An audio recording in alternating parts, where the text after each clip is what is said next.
नमो नारायण। नमो नारायण। आप सभी मित्रों को नमस्कार नमस्कार नमस्कार। भगवान श्री कृष्ण ने भगवद गीता के प्रथम अध्याय में क्या कहा है? मेरे मित्रों, माताओं, बहनों, भाइयों, सज्जनों, भगवान श्री कृष्ण ने भगवद गीता के प्रथम अध्याय यानी अर्जुन विषाद योग में अर्जुन के विषाद के ऊपर जो प्रश्नोत्तरी की गई, भगवान श्री कृष्ण ने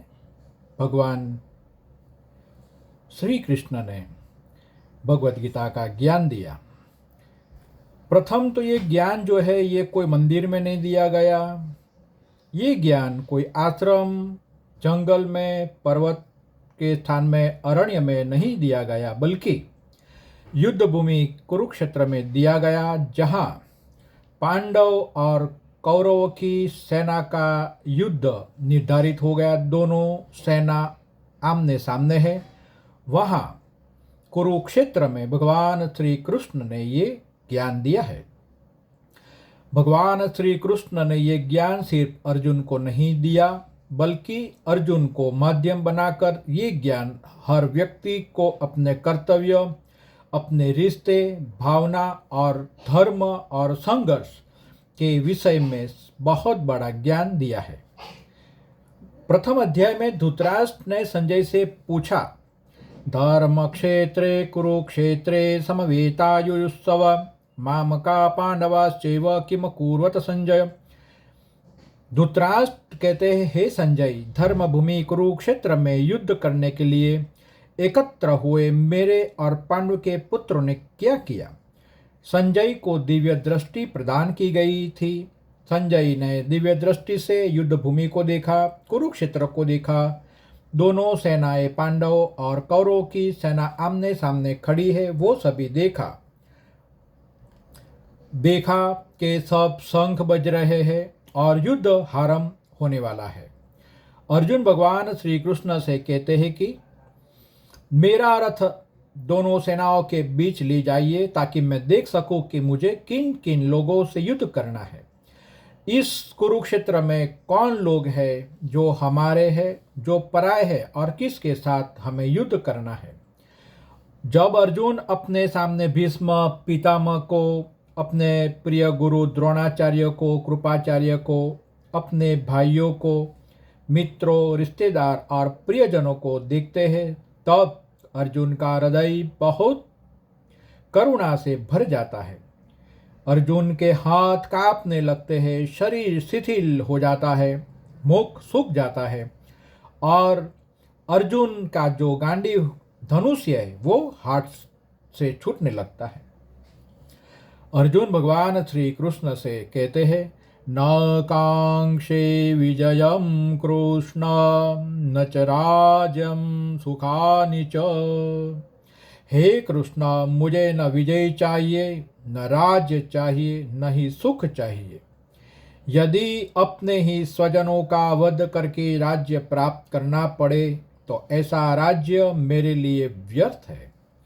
यह केवल अर्जुन की कमजोरी ही नहीं थी, बल्कि हर मनुष्य के जीवन का एक क्षण ऐसा आता है, तब उसे इंसान को अपनी भावनाएं, अपने कर्तव्य, अपने इमोशंस, इसके बीच एक बड़ा संघर्ष प्रकट हो जाता है, मन भ्रमित हो जाता है।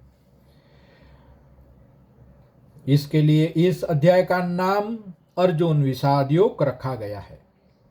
सामान्यतः हम जब दुख को बुरा मानते हैं, लेकिन यदि वही दुख हमें सत्य, ज्ञान और भगवान की शरण में ले जाए तो वो दुख, वो दर्द, वो समस्या विषाद योग बन जाती है। अर्जुन का मोह केवल परिवार का नहीं था, बल्कि परिणाम का भी था। अर्जुन सोच रहे थे कि युद्ध के बाद कुल का नाश होगा, धर्म समाप्त हो जाएगा, समाज में अव्यवस्था फैल जाएगी। अर्जुन के विचार बहुत ही मूल्यवान है। और करुणा से भरे थे, और दूसरी तरफ वो क्षत्रिय भी थे, लेकिन वे अपने क्षत्रिय धर्म को भूल बैठे थे, क्योंकि ऐसी परिस्थिति में युद्ध भूमि में निर्धारित हो गया युद्ध करना है, तब क्षत्रिय धर्म को भूलना नहीं चाहिए। भगवान श्री कृष्ण ने उसे ऐसा ज्ञान दिया। भगवान श्री कृष्ण इस अध्याय में अधिक उपदेश नहीं देते, बल्कि धैर्यपूर्वक अर्जुन की सारी बातें सुनते। हमें भी ये सीखना चाहिए कि कोई भी इंसान की समस्या है या पीड़ा है या दुख है या विषाद है, तो उसको समाधान देने से पहले सामने वाले आदमी को शांति से सुने, उसकी पीड़ा को सुने, उसके संघर्ष को सुने। ये बहुत आवश्यक है। अगर हम किसी के संघर्ष को, विषाद को, दुख को शांति से अगर सुनते हैं, तो करीबन 50% उसके मन को, आत्मा को, हृदय को शांति की प्राप्ति होती है। अंत में क्या होता है कि अर्जुन शोक से व्याकुल होकर अपना धनुष जो है, गांडी, वो नीचे रख देते हैं और रथ में बैठ जाते हैं। भगवान उसके बाद अर्जुन को दिव्य उपदेश देना शुरू करते हैं। प्रथम अध्याय में भगवान ने जो महत्वपूर्ण ज्ञान दिया है, शिक्षा दी है, हमें भी जीवन में ये उतारनी चाहिए। भगवान ने कहा है कि जीवन में कभी भी एक समान परिस्थिति नहीं रहती, परिवर्तन होता रहता है। जो आज अपने हैं, कल वो पराये हो जाएंगे, जो पराये हैं वो अपने हो जाएंगे। आज परिस्थिति अच्छी है तो कल वो बिगड़ सकती है। आज मुलायम परिस्थिति है तो कल विपरीत परिस्थिति भी हो सकती है। जीवन में अच्छी बुरी सब प्रकार की परिस्थितियां सभी के जीवन में आती रहती है। सभी के जीवन में अच्छी बुरी परिस्थितियां, अच्छे बुरे परिवर्तन आते रहते हैं। तो हमें इस परिस्थितियों में हमारे मन को शांत और संयम रखना चाहिए। भगवान श्री कृष्ण ने ये सीख हमें दी है। दूसरा, भगवान ने बताया कि हमारी भावनाएं बहुत ही महत्वपूर्ण है, मगर साथ में ये भी कहा कि अपना कर्तव्य जो है वो भावना से ज़्यादा महत्वपूर्ण है। और आज के समय में अधिकांश लोग दुखी क्यों होते हैं? क्योंकि वो अपने इमोशंस को बैलेंस नहीं कर सकते, अपनी रिस्पॉन्सिबिलिटीज़ को वो नहीं समझ सकते, अपनी भावनाएं और रिस्पॉन्सिबिलिटीज़ को एक साथ देखते हैं, मगर इसका परिणाम अच्छा नहीं होता। हमें भावनाओं और कर्तव्यों दोनों के सामने नज़र रखनी चाहिए, और जो कार्य करना महत्वपूर्ण है वो कार्य अवश्य करने चाहिए। बहुत सारी भावनाएं ऐसी होती है कि वो भावनाओं से हमारा जीवन खत्म हो जाता है। हमें दुख, दर्द की, पीड़ा की, तकलीफ़ों की संभावनाएं बढ़ जाती है भावनाओं के द्वारा। भावनाएं सही है या गलत, अधिकांश लोग उसे नहीं समझ सकते। कर्तव्य जो है वो हमारे मन से प्रकट होता है, और भावनाएं जो है वो हमारे हृदय से प्रकट होती है। मन और हृदय, ये दोनों में जो प्रकट होती है, ये दो चीज, भावना और कर्तव्य, हमें भावना को और कर्तव्य को एक साथ नहीं रखना चाहिए, बल्कि जो महत्वपूर्ण है उसके ऊपर विचार करके जीवन जीना चाहिए। भगवान श्री कृष्ण ने कहा कि मोह और आसक्ति निर्णय लेने की क्षमता को कमजोर बना देती है, और ये सही है। कभी भी हम क्रोध की अवस्था में, कोई मोह की अवस्था में, किसी की आसक्ति की अवस्था में किसी के प्रति हम मोहित हो गए या आसक्त हो गए तो हम अच्छे निर्णय नहीं ले सकते। और आज हम पेपर में, समाचार पत्रों में हम पढ़ते हैं कि कई लोग मोह के आवेश और गलत आसक्तियों के वजह से आत्महत्याएं करते हैं और सामने वाले को मार भी देते हैं, कत्ल कर देते हैं, मार देते हैं। क्यों? क्योंकि मोह और आसक्ति ये दोनों जवाबदार है।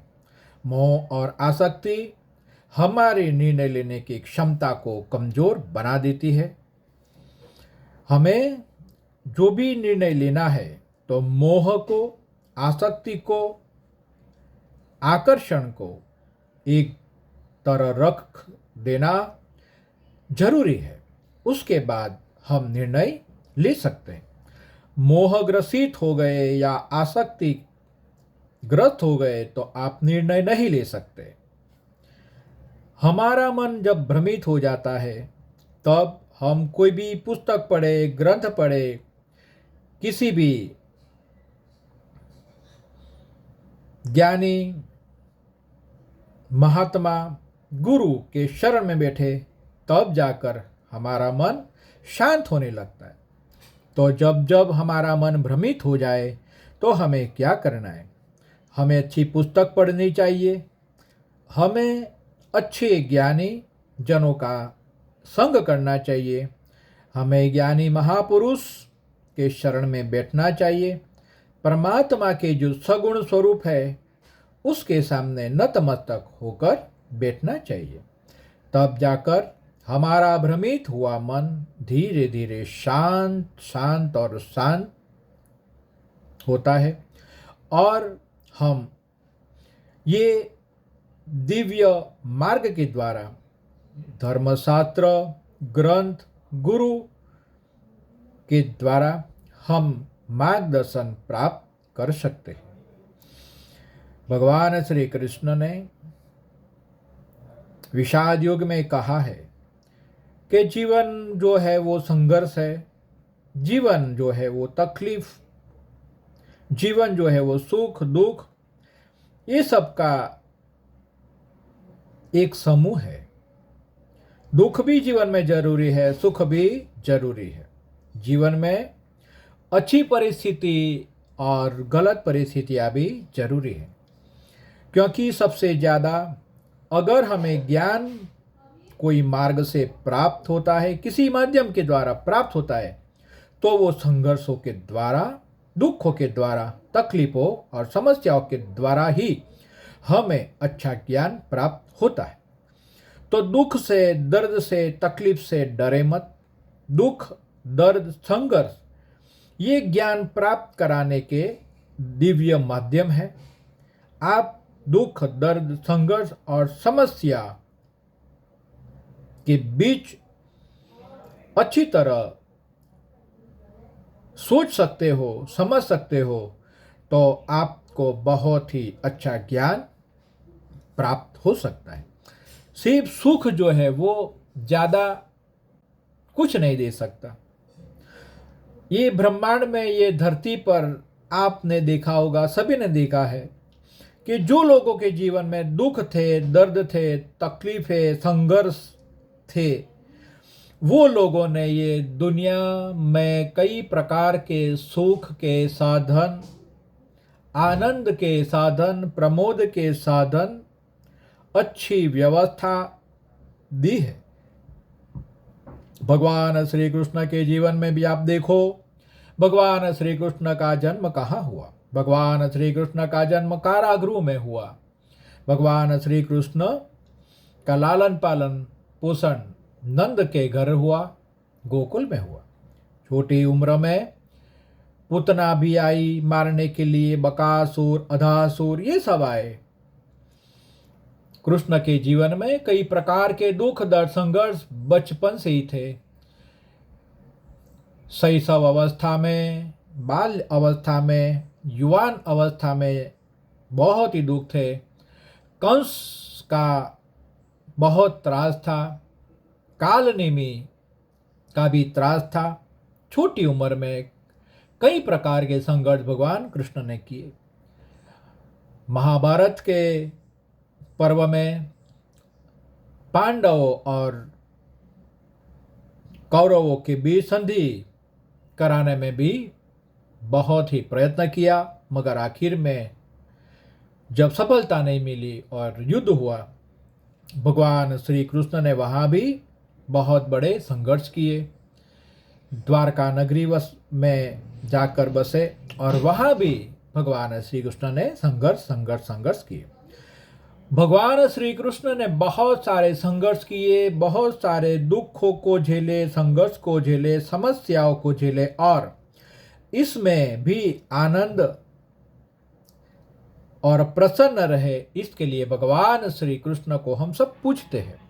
अगर भगवान श्री कृष्ण सिर्फ भोग विलास और राज्य के सुख में ही डूबे रहते तो हम भगवान श्री कृष्ण को इतना नहीं पूछते। क्यों? क्योंकि सुख समृद्धि में डूबे हुए जो लोग हैं वो ज़्यादा कल्याण नहीं कर सकते।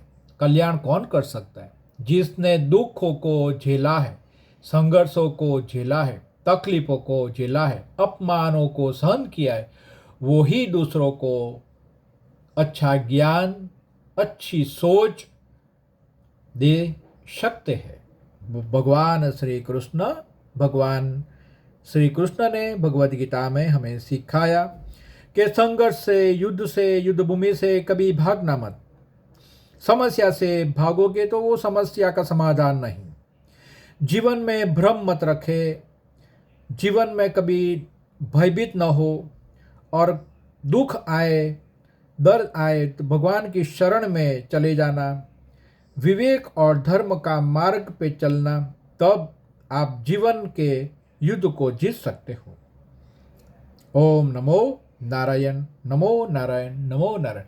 भगवान श्री कृष्ण वासुदेव नारायण के श्री चरणों में नमस्कार, नमस्कार, नमस्कार।